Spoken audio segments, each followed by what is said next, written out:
सारंगढ़ बिलाईगढ़ जिले के मुख्य खेल मैदान में आज गणतंत्र दिवस का पर्व गरिमामय वातावरण में मनाया गया। कार्यक्रम के मुख्य अतिथि रायगढ़ लोकसभा सांसद श्री राधेश्याम राठिया रहे।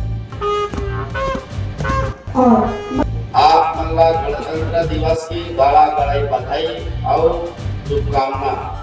मुख्य अतिथि सांसद राठिया ने ध्वजारोहण किया। इसके बाद मार्च पास्ट दलों ने उन्हें सलामी दी। सलामी के उपरांत हर्ष फायर किया गया, जिससे पूरा मैदान देशभक्ति के नारों और उत्साह से गूंज उठा। ध्वजारोहण कार्यक्रम के बाद मुख्यमंत्री के संदेश का वाचन किया गया, जिसमें राज्य सरकार की जन कल्याणकारी योजनाओं और प्रदेश की उपलब्धियों की जानकारी दी गई। इस अवसर पर प्रशासनिक अधिकारी, जनप्रतिनिधि, छात्र छात्राएं एवं बड़ी संख्या में नागरिक मौजूद रहे। कार्यक्रम शांतिपूर्ण और अनुशासित वातावरण में संपन्न हुआ।